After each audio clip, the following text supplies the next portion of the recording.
Interconnected ocean. A vast blue expanse critical to life on Earth. And there's no better animal to represent the ocean's beauty than the killer whale. They live in every corner of the ocean, from the Arctic to the Atlantic, the Southern to the Indian, to the Pacific and beyond. The killer whale story is the ocean story, and it's one we all share. We are one world, united by our ocean.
showing off their size, speed, power, and problem-solving abilities. These behaviors keep our whales active and engaged. SeaWorld's killer whales have inspired generations to care about our natural world, and we're excited to share their stories with you today. Killer whales are the ocean's top predator. They use cooperation and communication, not just size and strength, to take their place at the top of the ocean's food web. At the bottom are small animals, like krill. At the top, the apex predator, the killer whale.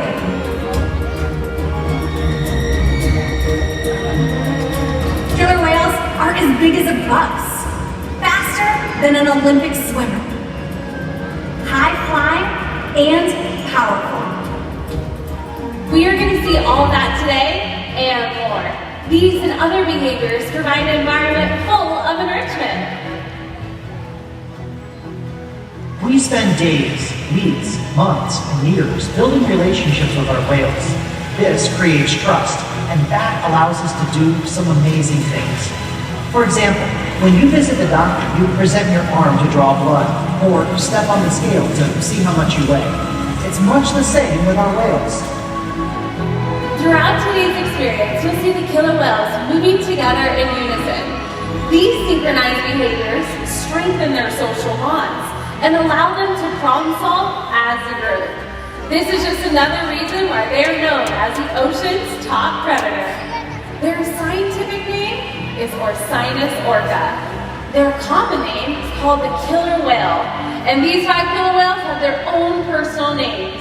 2 are Cayuga, and joining us here is Takara, Sakari, and Kamea. Kamea is our youngest whale at only 6 years old, and her mom, Takara, is our oldest member of our pod at 28 years old. Takara is the matriarch of our pod, which means she's the leader. The whales trust us, and they play an active role in their own health and well-being. Through positive reinforcement techniques, we can teach them husbandry or healthcare behaviors. And joining me here at the slide out is Julie, Emily, and Mary to demonstrate some of those healthcare behaviors. That's right, Brittany. I'm over here with Sakari and Kamea. They're sisters, and they were born right here at SeaWorld. They're going to be showing us one of the very first behaviors that we teach the whales, and it's called a fluke present. As you can see, with Sakari and Kamea in this position, we can get an excellent look at their entire bodies.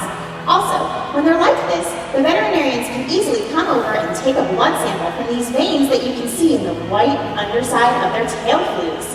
This is something that we actually do every month with the whales as a part of their monthly physicals, just like you and I go to the doctor for a routine checkup.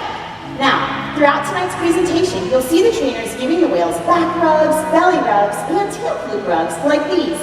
Killer whales have very sensitive skin, so when you see us doing this, it's one of the many ways that the trainers are building the strong relationships that they have with the whales. That's right, Mary, and I'm over here with Takara, who's Sakari and Kamea's mom. We're going to demonstrate another of those husbandry behaviors. Another important diagnostic tool we use with our whales is weighing them. We weigh them once a week to make sure that our younger whales are growing at a steady rate and that our older whales are maintaining a healthy weight. We do this by asking them to slide out just like this, very good, onto a killer whale size scale that's located in our back pool. Now you notice right now, Takara has a pretty good portion of her body still in the water. So with that in the water, we wouldn't get an accurate weight. So this area, from the dorsal fin to the tail flukes, that's called the peduncle, and it contains very large, powerful muscles that weigh several hundred pounds.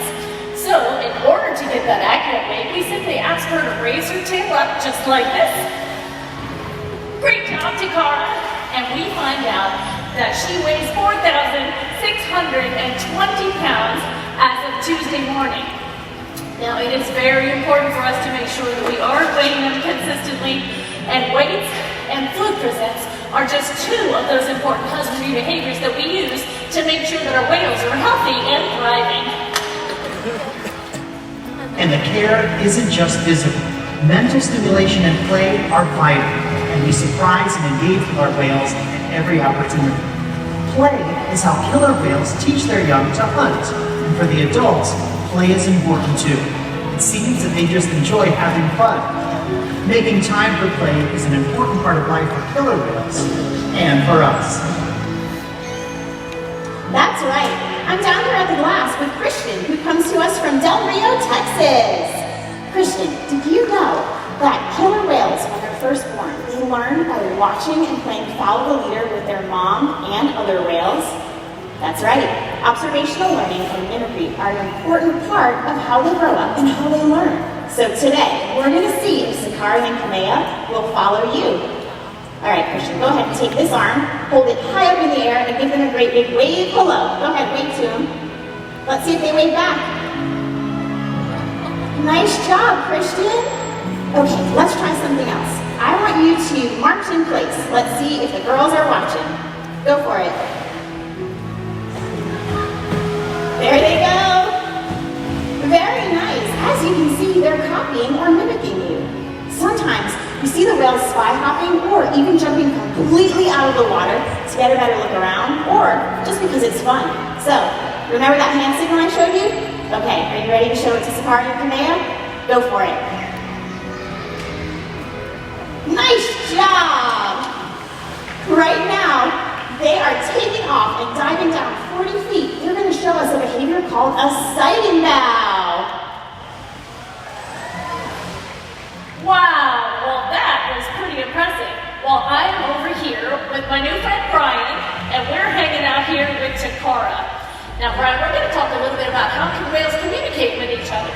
Now they actually can communicate in a variety of different ways. They can slap different body parts onto the surface of the water like their pectoral flippers or their tail flips. They can vocalize by manipulating their blowhole and making different sounds, kind of like this one. Pretty cool, huh? Very good. They can even bring their whole bodies out of the water and crash it down on the surface in what we call a breach. Now, did you know that sound actually travels 4.5 times faster in the water than in the air? So when a whale does that breach, that sound can actually be heard for miles around. So you want to ask her for that breach? You remember that hand signal we just talked about? All right, she's watching you. Go ahead and give it to her. Go for it. Over your left shoulder. Excellent job, Brian. Now watch. We're going to watch as she dives down to the bottom of the pool. She's using those powerful tail flips to move for it. Wow, she's moving really fast. Brian, oh no!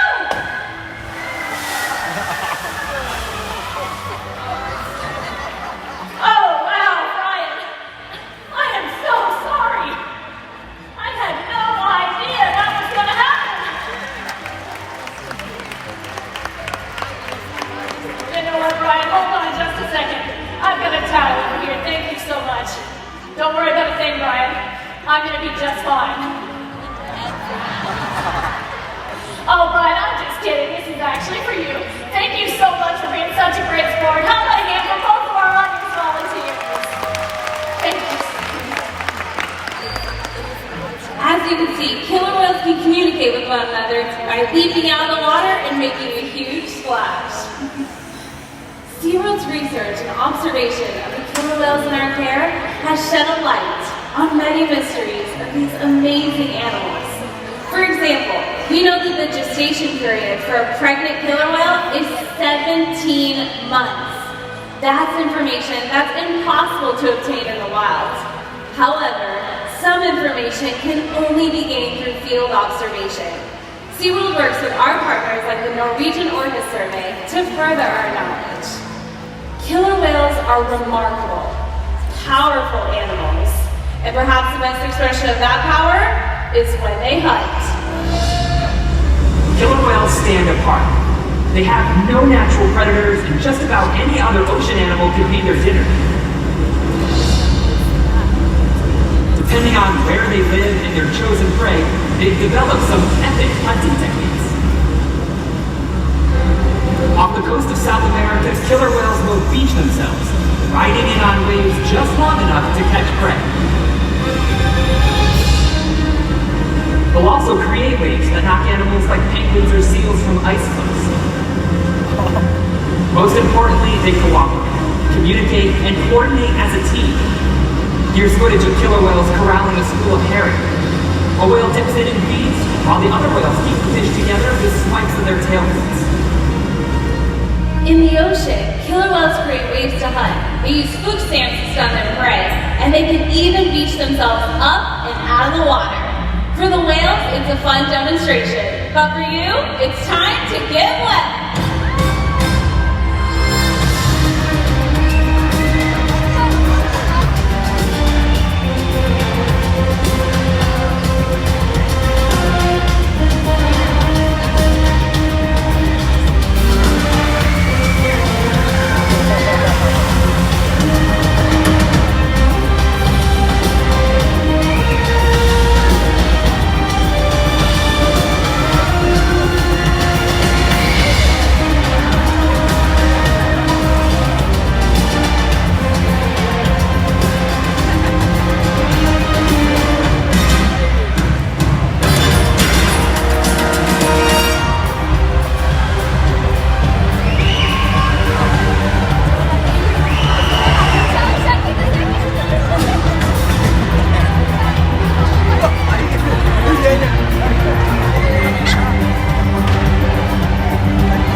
Killer whales are amazing athletes.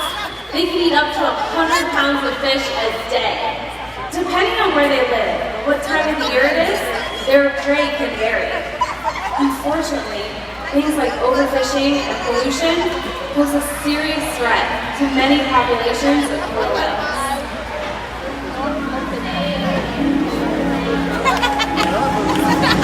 Killer whales are impressive animals, and it's pretty obvious why they're the top predator in the ocean. That means killer whales are invincible, right?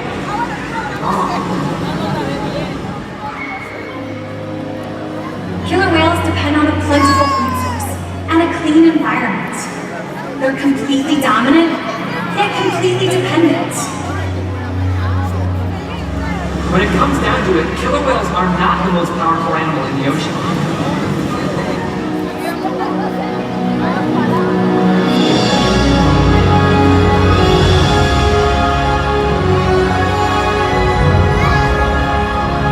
Their future depends on you. Through your actions. Through the choices we all make.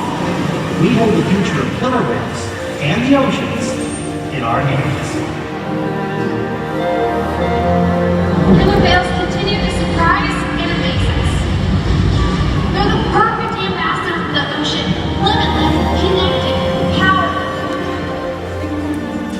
but still vulnerable. The challenges that we face can seem insurmountable. Don't give up. Be inspired. We can make a difference. The ocean needs our help, and that seems overwhelming, but together we can make it happen. There's so much to learn. So much to protect. So much to explore. The killer whale story is still being written. And there are simple things we all can do to make a difference. All it takes is one. One choice. One positive act. One ripple that can grow and grow. And change the world. Together, we've got this.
Ladies and gentlemen, we hope that by joining us today that the whales have inspired and have deepened your appreciation for killer whales, just like it has for all of us.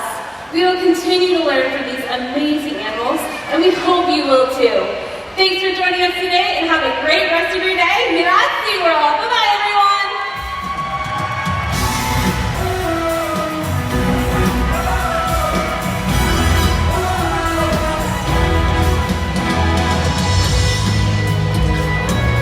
Follow SeaWorld on Facebook and Instagram to keep track